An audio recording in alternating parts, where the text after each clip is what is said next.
Ceará, Renan. Ô, louco. Tem um cara do Ceará aqui, tá? Só pra avisar. Boa noite, meus amigos. Vamos ganhar a eleição? Vamos. É isso aí. Hoje saiu pesquisa Atlas. Vamos cravar aqui 8%. No cenário com Haddad já 9,8%, algo assim. Tiramos 7 pontos pro rachador vagabundo, tá? E começamos estranhamente a nos aproximar da tal da reta final. O que é a reta final? É o momento quando todos os brasileiros vão começar a se preocupar com o assunto que deveria pautar a vida deles, mas que eles não ligam, porque estão falando de futebol, de Virgínia ou de coisas menos importantes. Então, sim, meus amigos, virá o processo eleitoral. E sim, meus amigos, a gente vai chegar com força. E por que com força? A minha meta de bater os tais 10% até o início das eleições, nós vamos bater. Nós vamos bater já na próxima pesquisa Atlas. A minha meta de ter o Flávio destruído, sem possibilidades de vencer o Lula no segundo turno, essa a gente já bateu antes, porque ele realmente resolveu se bater, né? O homem é uma máquina de cometer erros, o homem não pode ver um escândalo de corrupção que ele abraça. Me dê, me dê! Haverá vazamentos sobre eles, já conversei com gente da imprensa, gente grande da imprensa, então teremos esses vazamentos. Queria dar um tchauzinho, ó, tem uma menina que tava com uma oncinha ali, parabéns, muito bom, maravilhoso, obrigado, viu? Muito bom. Foi ela que pintou? Parabéns, muito bom, muito bom. Ele tava lá, né, ele não pode ver um escândalo que ele já sai se envolvendo, então estaremos nós sendo com a única saída para que o Brasil não caia na mão de Luiz Inácio Lula da Silva pela 4ª vez. E vamos colocar o problema. O que representa Lula vencendo as eleições brasileiras? É um inferno, e é um inferno com 4 ministros do Supremo nomeados por ele. É um inferno em que ele vai controlar o Poder Judiciário, com o Poder Judiciário e utilizando as ações que estão na mão do Flávio Dino contra o Congresso, ele vai tomar o comando do Congresso, porque ele vai acabar com as emendas, algo que eu também vou fazer chegando à presidência da República, ou seja, eu vou copiar uma estratégia dele, eu vou usar o STF para pegar as emendas desse Congresso de bandido, tá? Mas infelizmente ele vai fazer isso não para bons objetivos, ele não vai fazer isso para iniciar uma guerra contra o crime organizado, ele vai fazer isso para apenas cooptar o Congresso para fazer o que ele já fazia no período do Petrolão, aquilo que ele era especializado em fazer, comprar apoio, ficar tocando a agenda dele e manter o Brasil na mais pura impunidade e se sabotando economicamente. Então, o Brasil cair na mão do Lula, agora, nessas eleições, é o Brasil adotar o caminho de uma forte venezuelização. É um cenário horroroso. Aí alguém há de dizer, mas Renan, o capitão tem um filho. Aqui em Caxias, o pessoal gostava, né, do filho dele nas últimas eleições. O filho dele representa o projeto de poder do Centrão.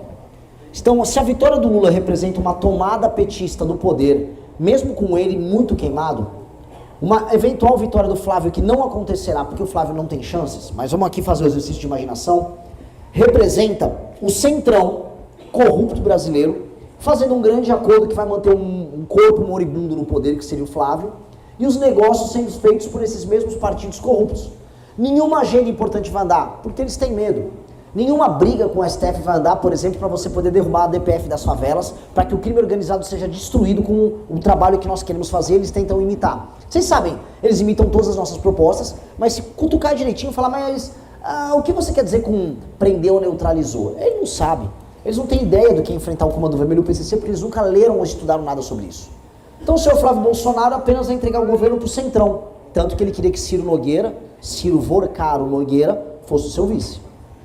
E sobra este que vos fala, ou melhor, sobra a gente na 3ª colocação nesse instante. Sobra nós. E porque eu odeio falar em primeira pessoa, porque eu nunca acho e nem devo achar que o mérito é meu. Não há mérito meu. Eu represento um exército, eu represento uma força, eu represento um movimento. E vocês me deram a oportunidade e o privilégio de estar nessa posição. Foram vocês ao redor do Brasil que resolveram ouvir e vocês escolheram que por mim eu estava administrando tanto o MBL quanto o Partido Missão. Eu falei, ok, eu vou fazer isso da melhor maneira possível. E estamos fazendo da melhor maneira possível. Nós já estamos em 3º, e se você somar hoje as intenções de voto, tanto do Caiado quanto do Zema, não dá as intenções de voto que eu tenho. Ambos sendo governadores de 2 estados. Para ser mais direto, eu tenho mais intenções de voto na região centro-oeste, que é a região do Caiado, do que o Caiado. E por que isso está acontecendo? Porque nós somos um movimento de verdade na sociedade civil. Nós somos um movimento de decência na sociedade civil e nós somos um movimento de ruptura com as coisas que estão acontecendo. Um amigo nosso estava agora nos Estados Unidos, conversando com grandes banqueiros americanos, e eles falaram assim, e aí, pronto para o presidente Renan? Um americano falou. Aí ele, como é que é? Pronto para o presidente Renan, porque é óbvio que vai acontecer no Brasil o que aconteceu nos outros países, certo? Ele falou, olha, o Brasil é um pouco mais difícil, porque as pessoas gostam de um corrupto. Na América Latina vocês todos gostam de corruptos, é óbvio que o Renan vai ganhar. E os americanos estavam ali, de acordo com ele, muito certeiros de que esse fenômeno vai tomar o processo eleitoral. E não fôssemos nós um país viciado em futebol, esse processo estaria um tiquinho mais acelerado. Eu volto a colocar, eu não sabia, eu sabia que a Copa do Mundo ia diminuir um pouco o nosso engajamento, mas eu não sabia que ia diminuir tanto o engajamento das discussões sobre política no nosso país. Simplesmente não há mais tema político acontecendo mais, ninguém está discutindo, as pessoas estão discutindo por qual vai ser a escalação contra a Noruega, o que vai acontecer com o Haaland. Eu tive que voltar a falar com meus amigos noruegueses e tal, para fazer collabs sobre futebol, porque ninguém quer falar de política. Tudo bem, é da vida, mas isso vai cobrar um preço que é, nesse instante, a gente não está conseguindo ter o crescimento por conta da Copa que a gente gostaria de ter. E eu sou muito exigente comigo mesmo, muito exigente comigo mesmo. Eu acho, eu sou um bosta, eu sou, desculpa o tempo, tinha uma menina ali, né, falando palavrão, eu sou uma desgraça. Ei, Renan, cala a boca, Renan. Renan, fica quieto, eu fico tomando bronca, né? Tem dois grupos, tem um grupo do MBL, um grupo interno que tem o Kim, tem a Amanda, tem Arthur, tem Guto, tem o meu irmão. E tem um grupo de campanha que tem mais pessoas. E os dois, Renan, atenção, momento terapia com o chato do Renan. Vai, Renan, tá tudo bem. Aí me mostram os dados, a pesquisa foi maravilhosa. Tirou 7 pontos pro Flávio, aumentou o conhecimento, diminuiu a rejeição, o que prova a nossa tese. Quanto mais conhecido nós formos, mais nós vamos converter e a gente vai ganhar essa bagaça. É verdade, a pesquisa foi boa demais. Todos estão estagnados, o único que cresceu fomos nós, e nessa pesquisa eles ainda botaram no cenário que eu cresci, 13 candidatos, na última tinha 7. Porque sim, estão colocando, por uma mera liberalidade em conversas político-partidárias, vários candidatos para deixar todo mundo estagnado e não deixar ninguém subir e se isolar em terceiro. Então por isso que a Aécio Neves fica falando, não, me põe na pesquisa. Cabo da Ciolo, me põe na pesquisa. Ou Augusto Cury, que não está fazendo campanha de nada, me põe na pesquisa. Joaquim Barbosa, que nem sei se está no Brasil, me põe na pesquisa. E aí eles inflam e todo mundo pega 0,5, outro 0,3, outro pega 1%. Mas a real é, eles estarão nas eleições? Aécio Neves não será candidato. Eu acho cada vez mais improvável que o Romeu Zema, humilhado pelo próprio partido, seja candidato. Só de tirar essa turma, a gente já teria 10% agora, nesse instante. A nossa meta estaria batida nesse instante. Então, quando eu olho e falo, poxa, eu exijo demais, não só de mim mesmo, mas do nosso time, mas a gente está conseguindo. A gente está no jogo. E todo mundo, eu conversei com gente de toda a imprensa, está falando, é o jogo do Tostão contra o Milhão, é do Renan do Pneu Furado rodando pelo Maranhão, contra o Caiado que colocou o Kassab como vice, com o Lula, com os seus partidos multibilionário e corrupto, e o PL multibilionário e corrupto. São, contra nós, os 3 maiores partidos do Brasil. O PSD, que tem o maior número de prefeituras, o PT, que tem a presidência da República, e o PL, que tem o maior número de deputados. Então olha o que a história nos reserva, e eu acho isso muito foda. Ups, falei palavrão de novo, me desculpa. Que até deu um chutinho assim, meio imperial assim, mas não posso falar palavrão. Aqui não é palavrão. Não? Pode usar. Pode, não, mas é que tinha uma criança, eu fico meio mal. Eu antigamente ficava mal com a famosa vovó evangélica.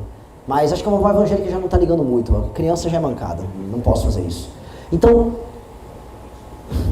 realmente, esse o destino quis que a gente enfrentasse os 3 maiores partidos com uma grana infinita, com uma estrutura infinita.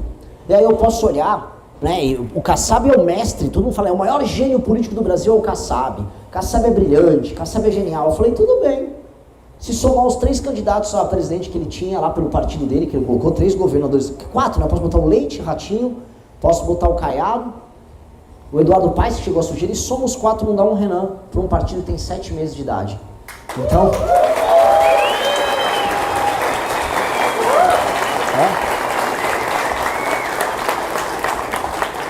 E sabe, isso não é pouca coisa. A mesma pesquisa de hoje, Atlas, mostrou que esse partido que tem 7 meses de idade já é o 3º partido favorito dos brasileiros. Com 7 meses de idade, amigos.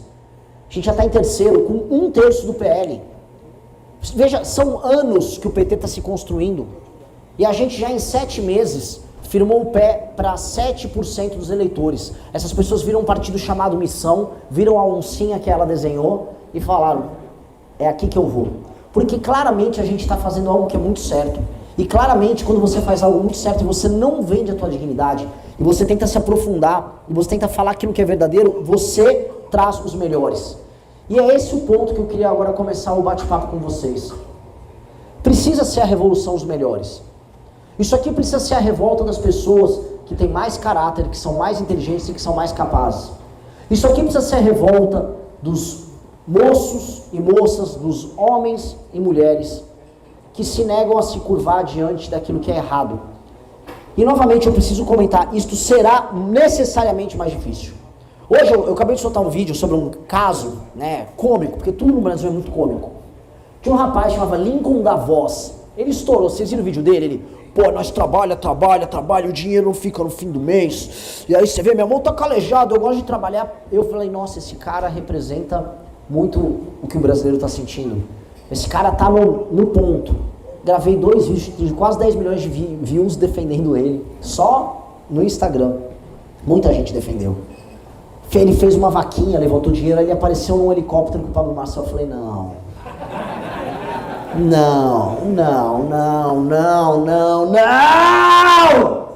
Adivinha?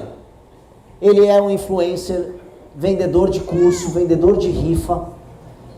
E aquele vídeo ele copiou de um outro cara. Palavra por palavra, tintim por tintim. Ele não é um trabalhador de rua, ele é um influencer digital. Ou seja, este é um país realmente desgraçado. É um país realmente desgraçado, em que todo mundo está tentando passar a perna um no outro o tempo todo. Você não consegue nem comungar da revolta uma pessoa, quando você descobre a revolta, é um curso e um gatilho para depois ele te vender alguma coisa no final com o Pablo Marçal. Aí você fala, meu Deus, cara, isso parece, assim, é um eterno pesadelo. E eu sinto esse eterno pesadelo em vários momentos. Eu elejo pessoas no MBL e aí os caras querem se envolver em escândalos de corrupção, como o Sandro Filho, lá em Salvador. Faustino, que era um grande amigo, no fim do dia era só um bosta. Desculpa o palavrão de novo. É difícil. É sempre você dar 2 passos para frente e dar 1 para trás. Porque aqui no Brasil, a ideia de que você tem que ser constante no seu caráter, a ideia de que a tua palavra não tem curva, a ideia de que você vai fazer algo, se você errar, você pede desculpas pelo seu erro. Essa é uma ideia que não existe. Malandro não pede desculpas. Malandro nunca pede desculpas. Malandro está sempre preparando o próximo golpe. Malandro é o homem que ganha na namorada, ganha na esposa, e depois vai com aquele papinho leve, levando ela na conversa. Malandro é o cara que vende um produto ruim para o outro, e sabe quanto vai acabar comprando dele de novo por hábito. Nós somos uma nação, infelizmente, de malandros. E você é premiado com o quanto você seja mais e mais malandro. E eu acho que isso está na gênese de todos os nossos problemas. Nós temos que nos rebelar com o malandro. Nós temos que nos rebelar com a pessoa que promete um ganho fácil. Porque o malandro, na política, encontra o campo mais fértil de todos. Porque na política você tem acesso ao maior número de otários possível, que é a população brasileira. A população brasileira gosta de ser enganada. Eu venho falando em todas as entrevistas que não basta eu ter que ganhar a eleição. Eu vou ganhar a eleição, vou chegar lá em Brasília e eu vou pegar a composição do Congresso Nacional. E o que eu vou ver? Uma massa de no mínimo, vou cravar o número aqui, 300 deputados federais corruptos. 300 deputados federais que terão os seus nomes ouvidos, lembrados, o seu número lembrado, e brasileiros dos mais diversos irão à urna apertar o número desses ladrões e vão me colocar para conviver com esses ladrões, tem que fazer acordo com esses ladrões. E depois esses mesmos brasileiros vão reclamar, mas nada acontece lá em Brasília, né? Lógico, né? Porque a política entendeu que é muito fácil tirar onda com o brasileiro. Que o brasileiro é, em grande medida, o otário que acha que é malandro. Repara uma coisa, a gente gosta aqui nesse país de tirar sarro de gringo. Rio de Janeiro, então, faz isso, né? Aparece um gringo, vai na praia, quer vender, vou vender, sei lá, uma latinha de cerveja por R$100. Aí a gente acha, né? Gringo é otário. Otário é esse cara, que é um vendedor ambulante na praia, enquanto aquele gringo que ganha uma grana boa, vive num país de primeiro mundo, perdeu uma merreca de acordo com o dinheiro dele.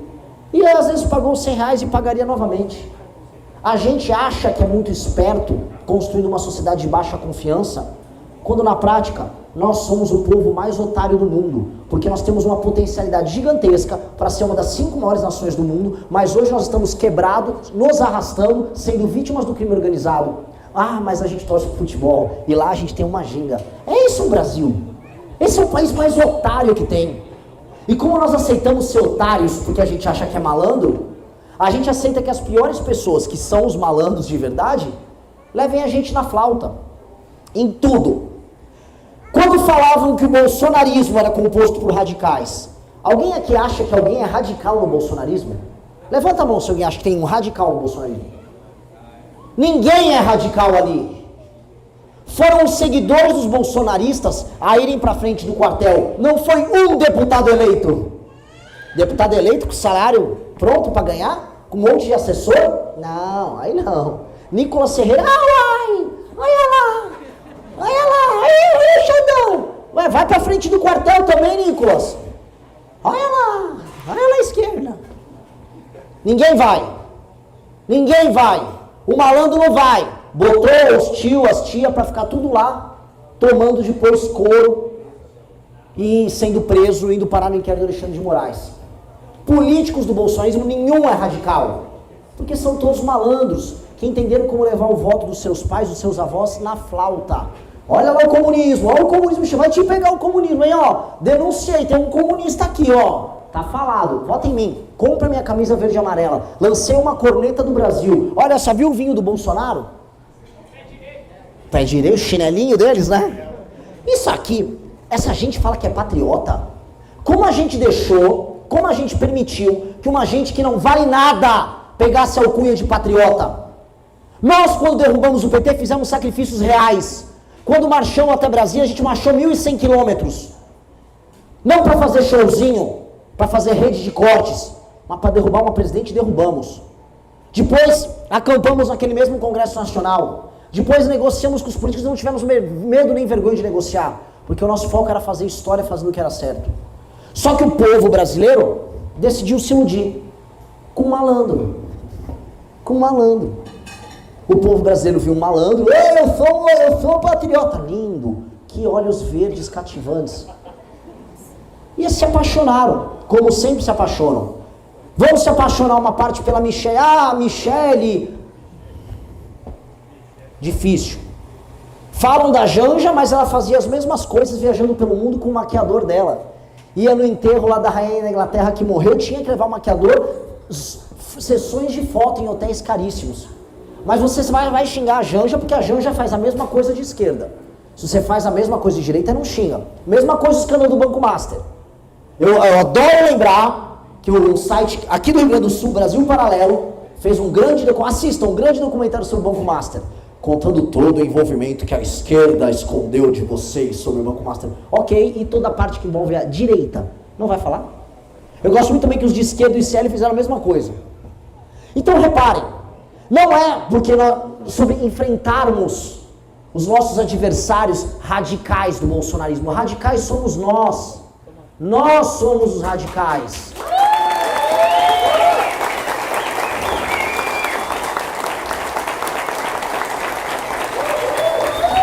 E nós não somos radicais ideológicos. Nós somos radicais na nossa firmeza de caráter. Nós somos radicais na nossa capacidade de jamais vergar diante do fácil. E nós somos radicais em aceitar o óbvio e o certo. E nunca sucumbir ao incerto. Isto é o nosso radicalismo, é um radicalismo de caráter. E isso nos manteve vivo até aqui. E nós estamos conseguindo reunir pessoas do Brasil inteiro sob essa mesma bandeira. Tem esse rapaz aqui que veio do Ceará cobrir a gente. Quando eu estive no Ceará, eu encontrei, assim como eu encontrei aqui, pessoas com essa mesma verve, com essa mesma energia. Falando, eu trabalho aqui, eu não sou um cara do Bolsa Família, eu quero destruir facção aqui no Ceará. Nos ajude, Renan. E eu me senti cearense com eles naquele momento, assim como me sinto gaúcho com vocês nesse momento. Porque os melhores existem em todos os lugares, e como eu já repeti, isso aqui é a revolução dos melhores. Os melhores que precisam assumir os postos de poder nesse país. Porque onde há poder no Brasil, há alguém pior do que vocês. Me deem uma área e eu mostro. Judiciário, voltando agora para permitir penduricalhos no momento que o Brasil está absolutamente quebrado. Legislativo absolutamente corrompido, com os números de emenda assustadores que nós temos, escândalos de corrupção espalhados por todos os partidos. Executivo perdido, sem planejamento, tomado por corruptos. Nada, absolutamente nada, do topo daquilo que a gente chama de Brasil presta. Mercado financeiro, atochar o Banco Master em todos os seus clientes. Tem muita gente que me fala, Renan, eu gosto muito da XP Investimentos. Eu sei o que a XP fez nos últimos 3 anos. A XP enfiou o Banco Master em todos os clientes e paga uma boa assessoria de imprensa para ninguém falar isso. Inclusive, só não ter falado disso agora, eu vou tomar uma notificação extrajudicial da XP, porque eles são muito rápidos em fazer isso. Mas venderam ou não venderam? Meteram o Banco Master atrás de vocês ou não meteram? Meteram. Talvez alguém que tem um XP deve ter recebido uma ligação, uma dica de um consultor.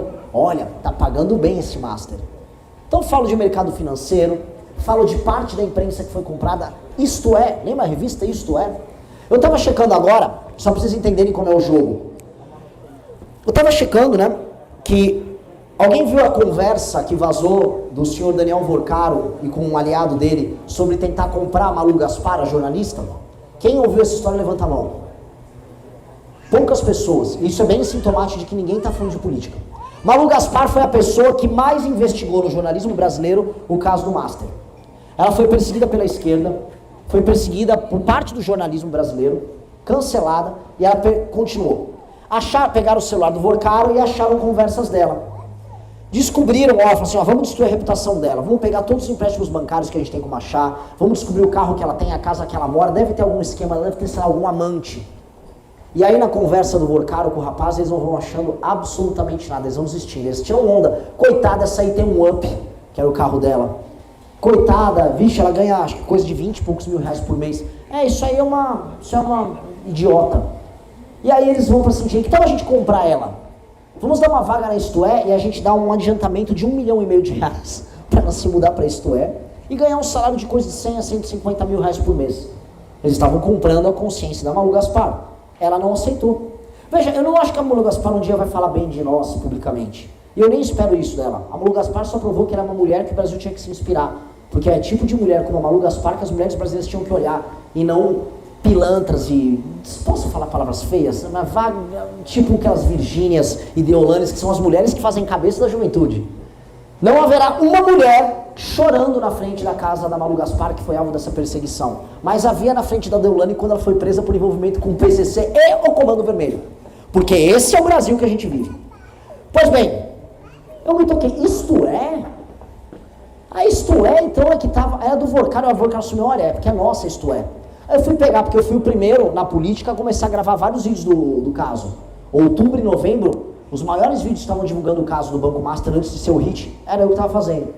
Aí eu vi aquelas matérias, MBL relações com Refit, MBL Refit, falei, deixa eu ver que site estava falando isso. Isto É. Falei, tá, o jogo é pesado. Eu recebi ligações no final do ano passado, de uma espécie de uma assessora de imprensa do Fabiano Zettel, dando a entender que eu poderia perder meus direitos políticos porque eu estava fazendo campanha antecipada e que ele queria me ajudar, queria conversar porque eu estava exagerando sobre minhas declarações a respeito da Lagoinha e dele. Eu não fico fazendo esses showzinhos tipo, tentaram acabar comigo. Porque não tentaram, eles só fizeram uma proposta ruim e eu falei, não. Tchau. Mas isso nos ajuda a entender o quão bizarro está o nosso país hoje. E o quão grande vai precisar ser o nosso esforço. Nós temos, hoje acho que é dia 1º de julho, é isso? Nós temos daqui até o dia 10 de agosto para ultrapassar os 10%. E nós temos daqui até o dia 10 de agosto para começar a ganhar a eleição e tomar o poder no nosso país. Nós precisamos fazer isso agora, não só porque eu terei condição com o nosso grupo político de colocar 4 ministros do STF, e junto com o Mendonça e um cara como o Fux estabelecer a maioria no STF. Já pararam para pensar nisso? Que a gente pode já no primeiro mandato ter maioria no STF, e aí usar essa maioria para corrigir o próprio STF, para colocar o STF dentro da caixinha dele, na boa, sem briga, sem falar, minha caneta é pesada. Minha caneta não é pesada. Também não será BIC, será apenas uma caneta que estiver à disposição, que eu não gosto muito de canetas. Nós vamos fazer isso. Já parou para pensar que pode ser também que nós chegaremos ao poder no começo desse ano, de 2027, e vamos ter a honra que o destino nos pôs, para destruir tanto o PCC quanto o Comando Vermelho. Ou mesmo as facções, vocês têm facções sortidas, adorei os nomes das facções gaúchas. Bala na Cara, tem o V7, tem os Manos e a minha favorita, os anti-bala na cara. Que eles são tão ruins, é tipo o anti-MBL, o ex-MBL, né? A função dele é ser um anti-bala na cara. Eu falei, pô, vocês não têm nenhuma personalidade? Tá, né? E eles também serão enquadrados no direito penal do inimigo, vocês estarão livres dos manos, dos bala na cara ou coisas do tipo. Nós teremos a honra, se nós conseguirmos trabalhar nesses próximos 40 dias, de assumir o Brasil e fazer esse elemento e esse fato histórico. Nós teremos a honra de fazer as reformas sérias que vão resolver a economia brasileira, que é a PEC que foi protocolada pelo Kim Kataguiri. Eu me lembro, quando o Kim protocola essa PEC, ele fala, Renan, você não tem ideia da PEC toda que eu estou protocolando. E ele fez uma coletiva de imprensa gigantesca. E eu estava fazendo a live, e eu não tinha dado bola, eu falei, o Kim liga para cada coisa besta, né? É igual uns negócios de videogame dele, ele me convidou agora para uma feira de anime e tal. Deve ter alguma razão no que ele está fazendo. E eu pensei a mesma coisa na época.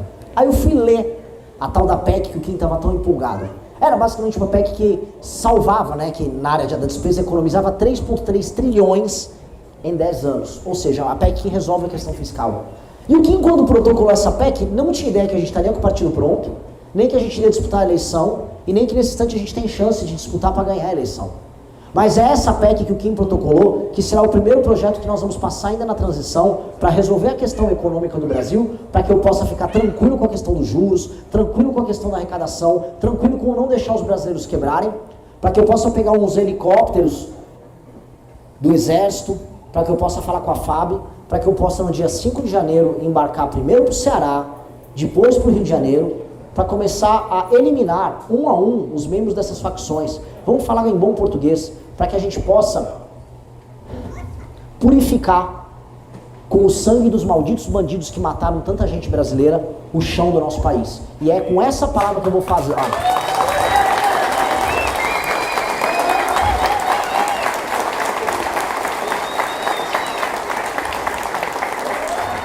O sangue deles será o tapete vermelho que o Brasil vai cruzar rumo a um futuro bom. Esse será o tapete vermelho.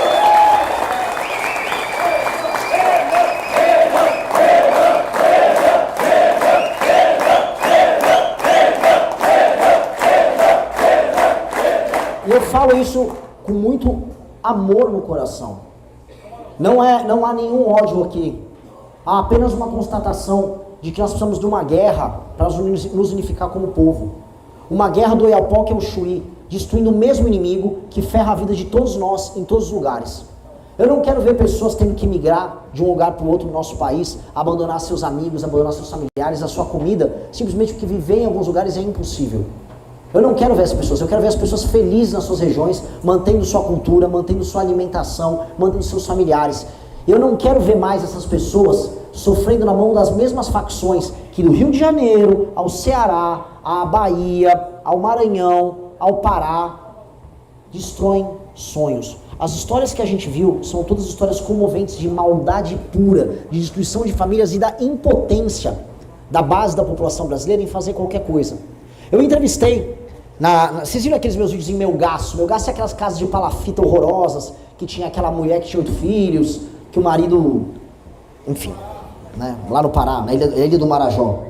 Eu entrevistei muito uma casa, mas eu também entrevistei uma outra casa. Não deu tantos views da outra casa. Mas a mulher da outra casa me contou a seguinte coisa. Olha, meu filho tomou uma facada no bucho do filho daquela outra mulher que eu entrevistei. Porque ele é um faccionado, mas eu não posso falar pra ninguém.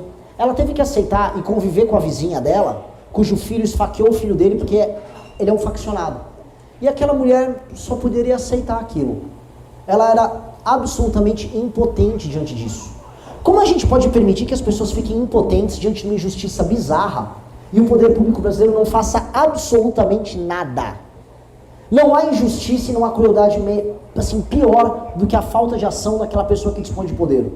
Quando você dispõe de poder para fazer justiça e você não faz justiça, você é mais injusto até do que a pessoa que perpetra a maldade. Você é pior. Um governo como esse atual, que se nega a proteger as pessoas, e mais, a vingar as pessoas da maldade que é feita contra elas, ele é mais perverso do que o bandido. Eu digo mais, o governo é igual a mãe daquele menino Henry Borel, que viu o filho ser morto e foi para o salão de beleza. A Janja tá vendo o Brasil ser morto e foi pro salão de beleza. Esse é o governo do PT. Essas são as pessoas. Mas eu não paro neles. Não foi assim também no governo Bolsonaro? O governo Bolsonaro passou quais leis para prender vagabundo? Eu tô vendo agora o Flávio Bolsonaro dizendo, não, agora prendeu, neutralizou. Sério, senador? Você teve 8 anos como senador para fazer qualquer coisa sobre o tema. Nunca fez nada. E quando foi deputado estadual pelo Rio de Janeiro? O que fez além de ser da base, do pesão? Roubando dinheiro dos próprios funcionários com rachadinha. Por que ninguém fez nada? Por que ninguém moveu uma palha? Por que só é assunto agora que a gente está concorrendo? Por que eles não se preocuparam em usar o poder para fazer aquilo que é correto e justo? Por que eles não declararam guerra contra o crime? Por que eles não enfrentaram os corruptos? Por que eles fecharam acordos e negócios junto com o STF? Por que eles participaram todos do mesmo escândalo? Por que o PT e o bolsonarismo são a mesma coisa? Por que o PT e o bolsonarismo são a mesma coisa? Por que o PT e o bolsonarismo são absolutamente a mesma coisa? Essa é a pergunta que eu deixo pra vocês e essa é a revolta que eu preciso colocar no coração de vocês. Por que nós vamos aceitar que a mesma coisa nos governe o tempo todo e a gente se sinta um otário num jogo de cartas marcadas? Eu não quero aceitar, vocês não podem aceitar. Não podem nunca aceitar, nunca aceitem, não aceitem a teimosia do seu pai, do seu irmão, da sua noiva, da pessoa que olha para você e fala, não, eu vou votar no Flávio. Não aceite, não aceite, é o seu destino, é a sua chance, é a nossa chance. Nós temos a chance de chegar lá e fazer algo que nenhum deles fez. É fazer ou morrer tentando, é fazer ou morrer tentando. É não se curvar diante de ninguém, é impor um impasse. Eu não vou chegar lá para fazer governabilidade. Se for para abandonar as nossas ideias, mas para permanecer no poder, eu saio do poder. Na marra, mas saio. Amém. Na marra, mas saio. Eu não vou vender o nosso projeto por governabilidade. É por isso que eu não aceitei convites de vices que quiseram ser nossos vices. É por isso que a gente vai com a chapa pura para a eleição presidencial. Não para não chegar lá e não conseguir governar, porque nós vamos conseguir e nós vamos dialogar. Porque, como eu disse para vocês, os brasileiros vão eleger uma série de ladrões que vão sentar lá no Palácio do Planalto comigo para botar uma faca no meu pescoço e falar, eu quero. Me dá o ministério, me dê. Que é isso que esses caras fazem. Nós não vamos dar o que eles querem. Mas se tiverem pessoas boas ali, vamos fazer uma composição para o nosso projeto. Porque a gente será obrigado a ceder, por quê? Porque os brasileiros vão votar em 300 ladrões na próxima eleição, com certeza. Isso é uma constante, isso é um dado da realidade. Haverá 300 ladrões eleitos pelos brasileiros. Não tenho a mínima dúvida disso. As pessoas falam isso. As pessoas falam e ainda ficaram bravas se você for discutir com elas. Este é o país que vai nos ser legado. Só que se for para destruir o nosso sonho, vamos morrer tentando. Aqui não é Jair Bolsonaro. Aqui não é Jair Bolsonaro. Se eu estou concorrendo sem filho ladrão, é justamente para não ter desculpa nenhuma para ceder. Nós não vamos ceder em nada. Vamos fazer o que é certo. Não vamos procurar guerras inúteis. Não vou declarar uma guerra ao Congresso, uma guerra ao STF, só porque é legal mostrar que eu sou do sistema. Nada disso. Eu quero maioria para a gente destruir o crime organizado, fazer as reformas que a gente precisa fazer, botar nosso país no trilho, resolver a questão das terras raras, realinhar o Brasil diplomaticamente e internacionalmente, tornar o nosso país uma das nações de primeiro mundo, fazer o Brasil ser em 30 anos uma das 5 maiores nações do mundo, porque nós podemos ser isso. Agora, se for para ficar no poder como um fim em si mesmo, não vou. Vou pegar a minha banda de rock e vou tocar em algum lugar. Esse é o pacto que eu quero fazer com todos vocês. Esse é o pacto. Porque o nosso foco não é o poder pelo poder. O nosso foco é botar o nosso nome na história. Ou morrer tentando. É colocar o nosso nome na história. Eu quero que as pessoas estudem quem foi Renan Antônio Ferreira dos Santos. Eu quero que as pessoas estudem e que tenham orgulho de mim, como hoje minha mãe e meu pai têm, como meus amigos têm. Eu quero também ter orgulho de vocês por saber que nós vencemos essa batalha juntos. Que nós chegamos ao poder juntos, contra todas as expectativas.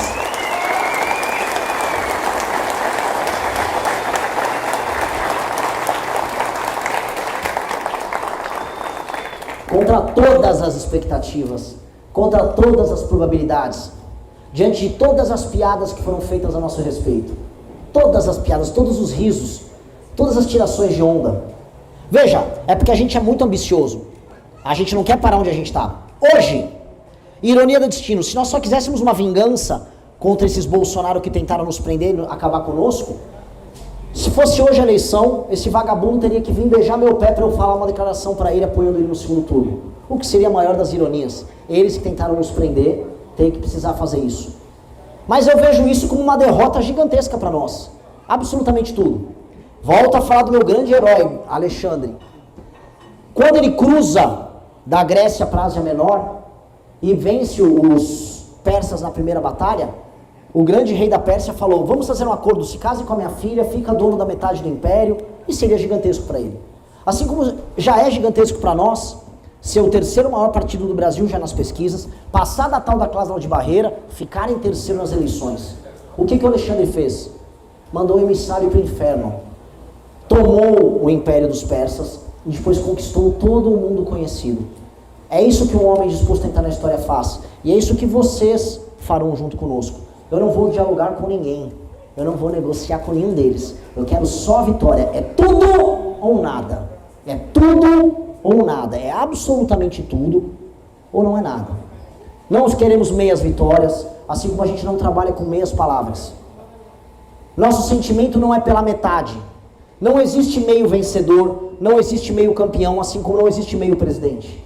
Se for para ser alguma coisa, que a gente seja sempre, sempre na vida por inteiro. Seja por inteiro, coloque o coração em tudo que vocês acreditam. É muito difícil o momento que a gente vem passando. A gente está fazendo campanha desde outubro de uma maneira extenuante, rodando o Brasil de carro, que esse homem aqui já sofreu, já correu comigo, quantos pneus trocados, quantas viagens longas. E aí uma hora o corpo começa a cobrar você, porque ninguém é de ferro. Você começa a cansar, o cérebro começa a falhar, eu começo a ficar com o raciocínio um pouco mais lento. E eu falo, droga, putz, não agora. Eu tive isso semana passada, falei, não agora, cara, tá faltando tão pouco. A gente não pode começar a falhar agora, não pode começar a ficar cansado agora, não pode começar a dar ansiedade, não conseguir dormir, eu tava assim. E aí, a gente começou, eu comecei a rodar no Rio de Janeiro e fazer os eventos sem dormir. Eu tive vários dias sem dormir. E eu consegui fazer. E deu certo. E aí depois eu voltei a dormir normal. E agora eu tô aqui no Rio Grande do Sul com vocês muito animado. Então a gente vai ter vários percalços. Vai ser muito difícil. A gente vai ser muito atacado. A gente vai recebendo todo tipo de ameaça de todo tipo de gente. A gente entrou num alvo muito grande porque a gente está mexendo já com interesses bilionários de pessoas bilionárias. Mas a gente não pode desviar. Eu nem prefiro olhar para as ameaças que estão fazendo. Eu só preciso continuar andando. Mesmo se a gente vai ficando tonto no meio do caminho. Porque é só assim que a gente ganha. É só assim que a gente ganha. Não haverá outra maneira para a gente ganhar. E em alguma medida, isso é uma lição sobre como a gente tem que se guiar na vida. Tá? Muita gente fala, mas vocês, foi fácil até agora, né? Eu ouvi essa de um dirigente partidário. Não, foi fácil, porque o Renan tem facilidade em gravar vídeo e tá rodando o Brasil. Ah, sério? Poxa, políticos têm que ter facilidade em falar, afinal trabalham com a palavra, em rodar o Brasil eles têm jatinho. Não, eu estou entendendo o que foi fácil para nós. Fazer 6 rádios um dia, 7 rádios um dia, andar de carro, ser xingado, comer mal, dormir mal, perder completamente a vida pessoal, como nós estamos fazendo. Não estou reclamando, estou me sacrificando. Não, só é muito difícil. Só é muito difícil que o corpo começa a cansar. Mais do que o corpo, a cabeça começa a cansar. Imagina você falar as mesmas coisas todos os dias, nas mesmas entrevistas, receber as mesmas perguntas. Imagina você ter uma notícia ruim de bastidores, uma coisa horrorosa que está acontecendo, e você tem que ligar a câmera diante do jornalista e tem que estar todo glorioso. Eu estou muito animado. É difícil pra caramba. Não vai ser fácil. Nunca é fácil. E pra gente será necessariamente mais difícil. Mas eu acho que quando a gente vai fazendo as coisas do jeito que a gente acredita, de alguma maneira a gente vai chegar lá. É isso que eu sinto. Pode soar meio besta, mas quando eu encontro as pessoas ao redor do Brasil, falam, tamo junto, vamos ganhar. Essas pessoas achavam que a gente ia ganhar quando tinha 2%. Quem são essas pessoas? Quem são vocês? Sabe, quem são vocês que estão aqui? Por que vocês acham que vai dar certo? Eu não consigo entender a cabeça de vocês. Eu não consigo entender de onde vocês tiram isso. Mas aí eu converso e falo, acho que eles estão certos, eu vou fazer isso também. Então, às vezes, a gente não tem nenhum tipo de razão naquilo que a gente faz. Às vezes não tem um grande plano. Às vezes eu tento parecer que eu tenho um grande plano, que a gente sabe exatamente o que está fazendo em todos os detalhes. Falo, não, olha, meu plano é ter o partido pronto em novembro, aí aparecer na primeira pesquisa, aí ultrapassar os governadores, abater 10. Eu inventei isso tudo. Essa é a real. Eu só inventei uma sequência lógica, eu não tinha a menor ideia que se isso vai dar certo ou não. Eu tô sendo muito, muito, muito sincero, porque às vezes acham que, né, o Renan é um cara muito inteligente, que eu tenho... Não, eu só inventei isso numa entrevista e eu comecei a repetir em todas as outras. Nunca houve nenhum plano sobre isso. É apenas a gente continuar, e continuar, e continuar, e continuar, e melhorar, e continuar, e melhorar, e continuar, até que as pessoas começam a reconhecer que tá dando certo. Só que a miragem, que essa é a miragem no caminho.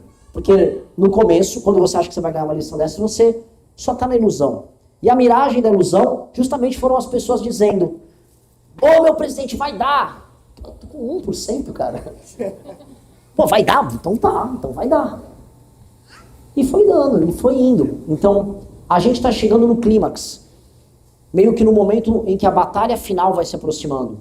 Em que nós que estamos arregimentando ao redor do Brasil, a maior de todas as tropas, porque sim, pesquisas agora e estudos que foram feitos por institutos mais diversos já mostram, a maior militância digital é a nossa. Maior do que a do Lula, maior do que a do Flávio. Ou seja, nós arregimentamos um exército no nosso país. E a gente se aproxima da batalha final com um exército de verdade. Eu me lembro quando a gente montou um partido, tem até um discurso disso. Eu falei, atenção pessoal, agora nós podemos lutar. O partido representa que vocês terão a armadura, terão as lanças, e todos juntos poderemos lutar. Mas o exército são vocês. E agora vocês estão armados, a gente está organizado, e a gente estará no grande jogo. E a única coisa que eu exijo é, naquele momento que, quando eu mesmo não acreditava, vocês me empurraram, agora eu empurro vocês. Agora a gente não pode nada além de ganhar. Convençam todos os seus amigos, convençam todos os seus familiares. Não tenham vergonha de divulgar nos seus stories, nas suas redes sociais. Nunca tenham vergonha.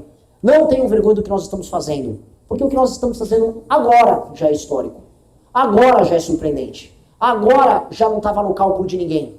Agora já vai ter que entrar nos cálculos e gestões de risco de todo mundo, do mercado financeiro, às pessoas que trabalham com política. Só que alguém aqui quer parar com as conquistas que nós já temos? Alguém aqui está satisfeito? Eu também não, então vamos ganhar essa bagaça. Muito obrigado.